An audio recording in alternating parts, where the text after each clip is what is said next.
Hello guys, ಹೇಗಿದ್ದೀರಾ? Welcome to ರುಚಿ ರುಚಿ ಚಾನಲ್ಗೆ ಸ್ವಾಗತ ಸುಸ್ವಾಗತ. ಸರ್ ಇವತ್ತಿನ ಹೈ ವಿಡಿಯೋದಲ್ಲಿ ಗೃಹಲಕ್ಷ್ಮಿ ಹಣ 10ನೇ ಕಂತಿನ ಹಣ ಆಗಿರ್ಬೋದು, 11ನೇ ಕಂತಿನ ಹಣ ಆಗಿರ್ಬೋದು, ಇಷ್ಟು ದಿನ ಯಾರಿಗೆ ಬಂದಿಲ್ವೋ ಅಂಥವ್ರಿಗೆಲ್ಲ ಒಂದು ಭರ್ಜರಿ ಗುಡ್ ನ್ಯೂಸ್ ಅನ್ನ ಕೊಟ್ಟಿದ್ದಾರೆ. ಸುಮಾರು 9, 10 ಮತ್ತೆ 11ನೇ ಕಂತಿನ ಹಣ ಏನಿದೆ ಇವತ್ತು ಅಂದ್ರೆ ನಿನ್ನೆ ಮತ್ತೆ ಇವತ್ತಿಂದನೂ ಸಹ ಜಮಾ ಆಗ್ತಿದೆ. ಅರ್ಥ ಆಯ್ತಾ? ನಿಮ್ಗೆ ಏನಾದ್ರು ಇನ್ನು ಗೃಹಲಕ್ಷ್ಮಿ ಹಣ ಬಂದಿಲ್ಲ ಅಂದ್ರೆ ದಯವಿಟ್ಟು ಈ ನಾನು ಹೇಳುವಂತ ಒಂದು ಪಾಯಿಂಟ್ಸ್ ಗಳನ್ನ ನೀವು ಫಾಲೋ ಮಾಡ್ಲೇಬೇಕು. ಏನಾದ್ರೂ ನಿಮ್ಗೆ ಗೃಹಲಕ್ಷ್ಮಿ ಹಣ 9ನೇ ಕಂತು ಅಥವಾ 7ನೇ ಕಂತು ಆಗಿರ್ಬೋದು, 8ನೇ ಕಂತು ಆಗಿರ್ಬೋದು, ಅಥವಾ ಒಂದು 10ನೇ ಕಂತು ಇನ್ನೂ ಬಂದಿಲ್ಲ ಸರ್ ನಮಗೆ ಅನ್ನೋರು ಎಷ್ಟೋ ಜನ ಇರ್ತೀರ. ಅರ್ಥ ಆಯ್ತಾ? ಅಂತವ್ರು ಏನ್ ಮಾಡಬೇಕು, ಎಲ್ಲಿ ವಿಸಿಟ್ ಮಾಡಿದ್ರೆ ನಿಮಗೆ ಒಂದು ಹಣ ರಿಲೀಸ್ ಆಗುತ್ತೆ ಅಂದ್ರೆ ನಿಮ್ಮ ಖಾತೆಗೆ ಜಮಾ ಆಗುತ್ತೆ, ಇದ್ರ ಬಗ್ಗೆ ಫುಲ್ ಡೀಟೇಲ್ ಆಗಿ ವಿಡಿಯೋ ತಿಳಿಸ್ಕೊಡ್ತಾ ಹೋಗ್ತೇನೆ. ದಯವಿಟ್ಟು ನಮ್ಮ ಚಾನಲ್ಗೆ ಯಾರಾದ್ರೂ ಫಸ್ಟ್ ಟೈಮ್ ವಿಸಿಟ್ ಮಾಡಿದ್ರೆ ಕೂಡಲೇ ಸಬ್ಸ್ಕ್ರೈಬ್ ಮಾಡ್ಕೊಂಡು ಹಾಗೆ ಬೆಲ್ ಐಕಾನ್ ಬಟನ್ ಮೇಲೆ ಕ್ಲಿಕ್ ಮಾಡಿ. ಬನ್ನಿ ಗೈಸ್, ಈ ವಿಡಿಯೋ ಶುರು ಮಾಡೋಣ. ಸರ್, ಮೊದಲ ಪಾಯಿಂಟ್ ಯಾವುದು ಅಂದ್ರೆ ಭರ್ಜರಿ ಆಗಿರುವಂತ ಒಂದು ಗುಡ್ ನ್ಯೂಸ್ ಇದೆ. ಯಾಕೆ ಅಂದ್ರೆ 9 ಮತ್ತು 10ನೇ ಕಂತಿನ ಹಣ ಯಾರಿಗೆಲ್ಲ ಬಂದಿಲ್ವೋ ಅಂತವ್ರಿಗೂ ಸಹ ಬರುತ್ತೆ. ಅರ್ಥ ಆಯ್ತಾ? ಇನ್ನೊಂದು 10 ಮತ್ತೆ 11ನೇ ಕಂತಿನ ಹಣನೂ ಸಹ ಈಗ ಆಲ್ರೆಡಿ ಜಮಾ ಮಾಡ್ತಾ ಇದ್ದಾರೆ, ಅಕೌಂಟ್ಗೆ ಹಾಕ್ತಾ ಇದ್ದಾರೆ. ಈಗ ಪ್ರೆಸೆಂಟ್ ಆಗಿ ನಿನ್ನೆಯಿಂದ ಹಣ ಆಗ್ತಿರುವಂತದ್ದು 11ನೇ ಕಂತಿನ ಹಣ ಪ್ರತಿಯೊಬ್ಬರಿಗೂ ಸಹ ಆಗ್ತಾ ಇದ್ದಾರೆ. ನಿಮ್ಗೆ ಏನಾದ್ರು ಬಂದ್ರೆ ದಯವಿಟ್ಟು ಕಾಮೆಂಟ್ ಮಾಡಿ. ಅದೇ ರೀತಿ ನಿಮ್ಗೆ ಇನ್ನೂ ಏನಾದ್ರು ಬಂದಿಲ್ಲ ಅಂದ್ರೆ ಅದಕ್ಕೂ ಕಾಮೆಂಟ್ ಮಾಡಿ. ಅರ್ಥ ಆಯ್ತಾ? ನಿಮ್ಗೆ ಏನಕ್ಕೋಸ್ಕರ ಬಂದಿಲ್ಲ, ಅದೇ ರೀತಿ ಬರ್ದೇ ಇರೋರು ಏನೆಲ್ಲ ಒಂದು ಮಾಡಬೇಕು, ಎಷ್ಟು ದಿನ ಟೈಮಿಂಗ್ಸ್ ಇರ್ತದೆ ಇದಕ್ಕೆ, ಇದ್ರ ಬಗ್ಗೆ ಫುಲ್ ಡೀಟೇಲ್ ಆಗಿ ತಿಳಿಸ್ಕೊಡ್ತಾ ಹೋಗ್ತೀನಿ. ಮೊದಲನೇದಾಗಿ ನಿಮ್ಗೆ ಏನಾದ್ರು 8, 9, 10ನೇ ಕಂತಿನ ಹಣ ಇನ್ನೂ ಬಂದಿಲ್ಲ ಅಂದ್ರೆ, ಇನ್ನು ನಿಮ್ಮ ಖಾತೆಗೆ ಜಮಾ ಆಗಿಲ್ಲ ಅಂದ್ರೆ ನೀವೇನು ಮಾಡಬೇಕು, ಅದೇ ರೀತಿ ಎಲ್ಲಿ ವಿಸಿಟ್ ಮಾಡಬೇಕು, ನೀವು ಏನಾದರೂ ತಪ್ಪು ಮಾಡಿದ್ರೆ ಒಂದು ಕೆಲವೊಂದು ಮಿಸ್ಟೇಕ್ಗಳು ಮಾಡಿದ್ರೆ ಏನಾಗಿರ್ತದೆ, ಗೃಹಲಕ್ಷ್ಮಿ ಒಂದು 9, 10ನೇ ಕಂತಿನ ಹಣ ಪೆಂಡಿಂಗ್ ಇಟ್ಟಿರ್ತಾರೆ. ಅರ್ಥ ಆಯ್ತಾ? ಇದು ಒಂದು ಜಮಾ ಆಗಬೇಕು ಅಕೌಂಟ್ಗೆ, ಆದ್ರೆ ಖಾತೆಗೆ ಜಮಾ ಆಗಬೇಕು ಅಂದ್ರೆ ಏನು ಮಾಡಬೇಕು, ಪ್ರತಿಯೊಬ್ಬರಿಗೂ ಸಹ ಇದ್ರ ಬಗ್ಗೆ ಗೊತ್ತಿರೋದಿಲ್ಲ. ಅರ್ಥ ಆಯ್ತಾ?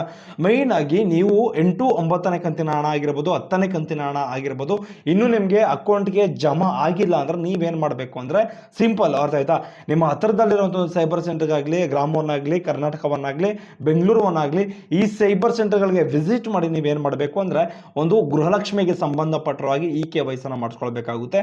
ಯಾಕೆಂದ್ರೆ KYC ಮಾಡಿಸ್ಕೊಳ್ಳೋದ್ರಿಂದ ಪೆಂಡಿಂಗ್ ಇರುವಂಥ ಒಂದು ಹಣ ಏನಾಗಿರ್ತದೆ ಅದು ಕೂಡಲೇ ಕ್ಲಿಯರ್ ಆಗುತ್ತೆ. ಅರ್ಥ ಆಯ್ತಾ? ಇಮಿಡಿಯೇಟ್ಲಿ ನಿಮ್ಗೆ ಏನಾದರೂ ಹಣ ಇನ್ನೂ ಬಂದಿಲ್ಲ ಅಂದ್ರೆ ಇಮಿಡಿಯೇಟ್ಲಿ ಜಮಾ ಮಾಡ್ಕೊಳ್ಳುವಂಥ ಒಂದು ಪ್ರಯತ್ನ ನಮ್ಮ ಸರ್ಕಾರದಿಂದ ಮಾಡಿಕೊಡ್ತಾರೆ. ಇದನ್ನು ದಯವಿಟ್ಟು ತಲೆಗೆ ಹಾಕೊಳ್ಳಿ. ಅದೇ ರೀತಿ ಇನ್ನು ಕೆಲವೊಬ್ಬರಿಗೆ ಏನು ರೀಸನ್ ಇಂದ ಬಂದಿರಲ್ಲ ಅಂದ್ರೆ ರೇಷನ್ ಕಾರ್ಡ್ ಅಪ್ಡೇಟ್ ಮಾಡಿಸ್ಕೊಂಡಿರೋರಿಗೆ, ಆಧಾರ್ ಕಾರ್ಡ್ ತಿದ್ದುಪಡಿ ಮಾಡಿಸ್ಕೊಂಡಿರೋರಿಗೆ ಒಂದು ಗೃಹಲಕ್ಷ್ಮಿ ಸಮಸ್ಯೆ ಬರಬಹುದು. ಯಾಕೆಂದ್ರೆ ಕೆಲವೊಂದು ರೇಷನ್ ಕಾರ್ಡ್ ಏನಾದ್ರು ತಿದ್ದುಪಡಿ ಮಾಡಿಸ್ಕೊಂಡಿದ್ರೆ ಅಂಥವ್ರಿಗೂ ಸಹ ಒಂದು ಗೃಹಲಕ್ಷ್ಮಿ ಹಣ ಪೆಂಡಿಂಗ್ ಇರ್ತದೆ. ಅರ್ಥ ಆಯ್ತಾ? ಇದನ್ನು ದಯವಿಟ್ಟು ಮೈಂಡಲ್ಲಿ ಇಟ್ಕೊಳ್ಳಿ. ನಿಮ್ಗೇನಾದ್ರೂ ಗೃಹಲಕ್ಷ್ಮಿ ಹಣ ಬೇಕು ಅಂದ್ರೆ ನೀವು ಕೂಡಲೇ ಏನು ಮಾಡಬೇಕು ಅಂದ್ರೆ ನಾನು ಹೇಳಿರುವಂಥ ಒಂದು ಪಾಯಿಂಟ್ಸ್ಗಳನ್ನ ಫಾಲೋ ಮಾಡಲೇಬೇಕು. ಅರ್ಥ ಆಯ್ತಾ? ಮೊದಲನೇದಾಗಿ KYC ಮಾಡಿಸ್ಕೊಳ್ಳಿ. ಅದೇ ರೀತಿ ರೇಷನ್ ಕಾರ್ಡಲ್ಲಿ ನೀವೇನಾದ್ರು ತಿದ್ದುಪಡಿ ಮಾಡಿಸ್ಕೊಂಡಿದ್ರೆ ನಿಮ್ಮದು ಫ್ಯಾಮಿಲಿ ಇರ್ತದೆ. ಅರ್ಥ ಆಯ್ತಾ? ಬೇರೆ ಯಾರ್ದಾದ್ರೂ ತಿದ್ದುಪಡಿ ಮಾಡಿಸ್ಕೊಳ್ಳಿ. ಏನೋ ಸಮಸ್ಯೆಗಳು ಆಗದೆ ಇರಬಹುದು, ಬಟ್ ಆದರೆ ಅದು ಒಂದು ರೀಸನ್ ಇರಬಹುದು. ಅರ್ಥ ಆಯ್ತಾ? ಬಟ್ ಆದರೆ ನಿಮ್ಗೇನಾದರೂ ಇನ್ನೂ ಬಂದಿಲ್ಲ ಅಂದರೆ ನಿಮ್ಮ ಹೆಸರು ಏನಾದರೂ ಮಿಸ್ ಮ್ಯಾಚ್ ಆಗಿದ್ರೆ, ರೇಷನ್ ಕಾರ್ಡಲ್ಲಿ ಚೇಂಜ್ ಮಾಡಿಸ್ಕೊಂಡಿದ್ರೆ, ಆಧಾರ್ ಕಾರ್ಡಲ್ಲಿ ಚೇಂಜ್ ಮಾಡಿಸ್ಕೊಂಡಿದ್ರೆ, ಅಥವಾ ಬ್ಯಾಂಕ್ ಪಾಸ್ಬುಕ್ಕಲ್ಲಿ ಏನಾದರೂ ಹೆಸರು ಏನಾದರೂ ಉಲ್ಟಾ ಪಲ್ಟಾ ಇದ್ದರೆ ಒಂದು ಪ್ರಾಬ್ಲಮ್ಸ್ಗಳು ಫೇಸ್ ಮಾಡೋದೊಂದು ಪರಿಸ್ಥಿತಿ ಬರಬಹುದು. ಅರ್ಥ ಆಯ್ತಾ? ನೀವು ಆಧಾರ್ ಕಾರ್ಡಲ್ಲಿ ರೇಷನ್ ಕಾರ್ಡಲ್ಲಿ ಚೇಂಜ್ ಮಾಡಿಸ್ಕೊಂಡ್ರೆ ಒಂದು ಗೃಹಲಕ್ಷ್ಮಿ ಹಣ ಏನಾಗುತ್ತೆ ಪೆಂಡಿಂಗ್ ಇರುವಂಥ ಒಂದು ಸಾಧ್ಯತೆಗಳು ಹೆಚ್ಚಾಗಿ ಬರಬಹುದು. ಅರ್ಥ ಆಯ್ತಾ? ಇದನ್ನು ದಯವಿಟ್ಟು ಮೈಂಡಲ್ಲಿ ಇಟ್ಕೊಳ್ಳಿ. ಅದೇ ರೀತಿ ಇನ್ನೂ ಸಹ ಎಲ್ಲ ಕರೆಕ್ಟ್ ಆಗಿದೆ ಸರ್, ನಮ್ದು ಏನು ಪ್ರಾಬ್ಲಮ್ ಇಲ್ಲ, ಆದರೂ ಹಣ ಬಂದಿಲ್ಲ, ಸ್ಟಾರ್ಟಿಂಗ್ ಮಾತ್ರ ಬಂತು, ಬಟ್ ಆದರೆ KYC ಮಾಡ್ತಿದ್ದೀನಿ, ಏನು ಎಲ್ಲ ಕರೆಕ್ಟ್ ಆಗಿದೆ, ಏನೂ ಮಾಡಿಸ್ಕೊಂಡಿಲ್ಲ ಅಂದರೆ ದಯವಿಟ್ಟು ಏನು ಮಾಡಬೇಕು ನೀವು ಅಂದರೆ ನೀವು ಮಹಿಳಾ ಮತ್ತು ಮಕ್ಕಳ ಕಲ್ಯಾಣ ಇಲಾಖೆಗೆ ವಿಸಿಟ್ ಮಾಡಿ. ಅಲ್ಲಿ ನಿಮ್ಮದು ರೇಷನ್ ಕಾರ್ಡು ಮತ್ತು Aadhaar card, bank passbook, statement ಏನಿರ್ತದೆ ತೊಗೊಂಡೋಗಿ ಅವ್ರಿಗೆ ತೋರಿಸಿ. ಏನಾದರೂ ರೀಸನ್ಸ್ಗಳಿದ್ರೆ, ಏನಾದರೂ ಇಶ್ಯೂಗಳಿದ್ರೆ ಇಮಿಡಿಯೇಟ್ಲಿ ಅವ್ರು ನಿಮಗೆ ಸಾಲ್ವ್ ಮಾಡ್ಕೊಡುವಂಥ ಒಂದು ಪ್ರಯತ್ನ ಮಾಡ್ತಾರೆ. ಇದೊಂದು ತಪ್ಪದೇ ಫಾಲೋ ಮಾಡಲೇಬೇಕು ನೀವು. ಯಾಕೆ ಅಂದರೆ ಒಂದು ಗೃಹಲಕ್ಷ್ಮಿ ಹಣ ಪ್ರತಿಯೊಬ್ಬರಿಗೂ ಸಹ ಬರ್ತಿದೆ. ಅರ್ಥ ಆಯ್ತಾ? ಇನ್ನು ಕೆಲವ್ರಿಗೆ ಏನಕ್ಕೋಸ್ಕರ ಬಂದಿರೋದಿಲ್ಲ ಅಂದರೆ ನೀವು ಒಂದು ಮಹಿಳಾ ಮತ್ತು ಮಕ್ಕಳ ಕಲ್ಯಾಣ ಇಲಾಖೆಗೆ ವಿಸಿಟ್ ಮಾಡಿ. ಅಲ್ಲಿ ಏನು ಸಮಸ್ಯೆ ಆಗಿದೆ, ಏನು ಪ್ರಾಬ್ಲಮ್ ಆಗಿದೆ, ಅದೇ ರೀತಿ ನೀವು ಸೈಬರ್ ಸೆಂಟ್ರಲ್ಲೂ ಸಹ ಸ್ಟೇಟಸನ್ನು ಚೆಕ್ ಮಾಡ್ಕೊಳ್ಬೋದು. ನಿಮಗೆ ಕ್ಲಿಯರ್ ಕಟ್ ಆಗಿ ಅದರಲ್ಲಿ ತೋರಿಸೋದಿಲ್ಲ ಕೆಲವೊಂದು ಸರಿ. ಅರ್ಥ ಆಯ್ತಾ? ನೀವು ಅದಕ್ಕೆ ಏನು ಮಾಡಬೇಕು, ನಿಮ್ಮ ಹತ್ರದಲ್ಲಿರುವಂಥ ಒಂದು ತಾಲೂಕ್ ಲೆವೆಲಲ್ಲಿ ಇರ್ತದೆ. ಅರ್ಥ ಆಯ್ತಾ? ಆಫೀಸ್ಗೆ ವಿಸಿಟ್ ಮಾಡಿ ನೀವೇನು ಮಾಡಬೇಕು, ಅಲ್ಲಿ ವಿಚಾರಣೆ ಮಾಡಿ ಅಲ್ಲೇನಾದರೂ ಸಮಸ್ಯೆಗಳಾಗಿದ್ರೆ, ಈ ಥರ ಒಂದು ಪ್ರಾಬ್ಲಮ್ಸ್ ಆಗಿದೆ, ಇದನ್ನು ಕ್ರಿಯೇಟ್ ಮಾಡ್ಕೊಳ್ಳಿ, ಇದನ್ನು ಸ್ವಲ್ಪ ಸಾಲ್ವ್ ಮಾಡ್ಕೊಳ್ಳಿ ಅಂತ ಅವರು ನಿಮ್ಗೆ ತಿಳಿಸ್ಕೊಡ್ತಾರೆ. ಅರ್ಥ ಆಯ್ತಾ? ಈ ಒಂದು ಸಣ್ಣ ಪುಟ್ಟ ರೀಸನ್ಸ್ಗಳು ಏನಿರ್ತಾವೋ ಇದನ್ನೆಲ್ಲ ಸ್ವಲ್ಪ ಕ್ಲಿಯರ್ ಮಾಡ್ಕೊಳ್ಳಿ. ಅರ್ಥ ಆಯ್ತಾ? ಸಣ್ಣ ಪುಟ್ಟ ಕಾರಣಗಳಿಂದ ಬಂದಿಲ್ಲ ಅಂದರೆ ಗೃಹಲಕ್ಷ್ಮಿ ಹಣ, ಇದನ್ನೆಲ್ಲ ಕ್ಲಿಯರ್ ಮಾಡ್ಕೊಂಡು ಆದಮೇಲೆ ನಿಮಗೆ ಹಣ ಬರುವಂಥ ಒಂದು ಸಾಧ್ಯತೆಗಳು ಹೆಚ್ಚಾಗಿ ಇರ್ತದೆ. ಅರ್ಥ ಆಯ್ತಾ? ಇಷ್ಟು ಮಾಡಿ. ಅದೇ ರೀತಿ ಇನ್ನೊಂದು ಭರ್ಜರಿಯಾಗಿರುವಂಥ ಗುಡ್ ನ್ಯೂಸ್ ಏನಪ್ಪ ಅಂದರೆ ಒಂದು 11ನೇ ಕಂತಿನ ಹಣನೂ ಸಹ ಬರ್ತಾ ಇದೆ, ಅರ್ಥ ಆಯ್ತಾ. ಈಗ ಇತ್ತೀಚೆಗೆ ಒಂದು 3-4 ದಿನಗಳಿಂದ ಏನು ಮಾಡ್ತಿದೆ, 20ನೇ ತಾರೀಕು ಮೇಲೆ, ಅರ್ಥ ಆಯ್ತಾ, 20ನೇ ತಾರೀಕಿಂದನೂ ಸಹ ಒಂದು ಗೃಹಲಕ್ಷ್ಮಿ 11ನೇ ಕಂತಿನ ಹಣ ಹಾಕ್ತಾ ಇದ್ದಾರೆ.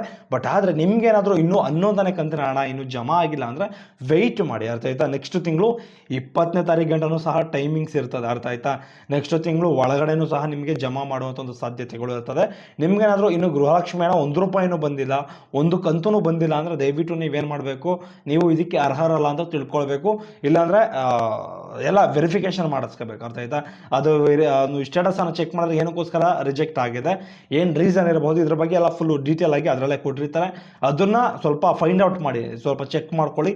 ಏನಾದರೂ ಇಶ್ಯೂಗಳಿದ್ರೆ ರಿಜೆಕ್ಟ್ ಆಗಿರಬಹುದು, ಅರ್ಥ ಆಯ್ತಾ. ಇದನ್ನು ದಯವಿಟ್ಟು ಮೈಂಡಲ್ಲಿ ಇಟ್ಕೊಳ್ಳಿ. ಮತ್ತೆ ಅರ್ಜಿಯನ್ನು ಸಲ್ಲಿಸ್ಬೋದು, ಏನೋ ಪ್ರಾಬ್ಲಮ್ಸ್ ಆಗೋದಿಲ್ಲ, ಅರ್ಥ ಆಯ್ತಾ. ನೀವೇನಾದ್ರು GST ದಾರರಾಗಿದ್ದರೆ, IT ರಿಟರ್ನ್ಸ್ ಮಾಡ್ತಿದ್ರೆ, APL ರೇಷನ್ ಕಾರ್ಡ್ ಇದ್ದರೆ, ಸರ್ಕಾರಿ ನೌಕರರಾಗಿದ್ದರೆ, ಕೆಲವೊಂದು ಕಂಡೀಷನ್ಸ್ಗಳಿದೆ, ಇದಕ್ಕೇನಾದರೂ ನೀವು ಒಳಪಟ್ಟಿದ್ರೆ ಇದಕ್ಕೆ ಅರ್ಹರಲ್ಲ ಅಂತ ಅರ್ಥ. ಇದನ್ನು ದಯವಿಟ್ಟು ಮೈಂಡಲ್ಲಿ ಇಟ್ಕೊಳ್ಳಿ, ಅರ್ಥ ಆಯ್ತಾ. ಸೊ ಇದರ ಅದೇ ರೀತಿ ತುಂಬ ಇಂಪಾರ್ಟೆಂಟ್ ಆಗಿರುವಂಥದ್ದು ಮ್ಯಾಟ್ರ್ ಏನಪ್ಪ ಅಂದರೆ, ಗೃಹಲಕ್ಷ್ಮಿ 11ನೇ ಕಂತಿನ ಹಣ ಪ್ರತಿಯೊಬ್ಬರಿಗೂ ಸಹ ಈಗಾಗಲೇ ಜಮಾ ಆಗ್ತಿದೆ. ಇದು ಪ್ರತಿಯೊಬ್ಬರಿಗೂ ಸಹ ಒಳ್ಳೆ ಸುದ್ದಿ ಅಂತ ಹೇಳ್ಬೋದು. ಅದೇ ರೀತಿ ಮುಂದಿನ ತಿಂಗಳು, ಅರ್ಥ ಆಯ್ತಾ, ಇನ್ನೊಂದು ಈ ತಿಂಗಳು ಕಳೆದಿದ ತಕ್ಷಣ 12ನೇ ಕಂತಿನ ಹಣನೂ ಸಹ ನಿಮಗೆ ಜಮಾ ಮಾಡುವಂಥ ಒಂದು ಪ್ರಯತ್ನ ಖಂಡಿತವಾಗ್ಲೂ ಮಾಡೇ ಮಾಡ್ತಾರೆ, ಅರ್ಥ ಆಯ್ತಾ. ಇಷ್ಟು ಇವತ್ತಿನ ಈ ಮಾಹಿತಿ ಅಂತ ಹೇಳ್ಬೋದು. ಇದರಲ್ಲಿ ನಿಮ್ಗೆ ಏನಾದ್ರು ಡೌಟ್ಸ್ಗಳಿದ್ರೆ ಕೂಡಲೇ ಕಮೆಂಟ್ ಬಾಕ್ಸ್ನಲ್ಲಿ ಕಾಮೆಂಟ್ ಮಾಡಿ. ಅದೇ ರೀತಿ ನಮ್ಮ ಚಾನಲ್ಗೆ ಯಾರಾದರೂ ಫಸ್ಟ್ ಟೈಮ್ ವಿಸಿಟ್ ಮಾಡಿದ್ರೆ ಕೂಡಲೇ ಸಬ್ಸ್ಕ್ರೈಬ್ ಮಾಡಿಕೊಂಡು ಹಾಗೆ ಬೆಲ್ ಐಕಾನ್ ಬಟನ್ ಮೇಲೆ ಕ್ಲಿಕ್ ಮಾಡಿ. ಬಾಯ್, ನೆಕ್ಸ್ಟ್ ವಿಡಿಯೋದಲ್ಲಿ ಸಿಗೋಣ.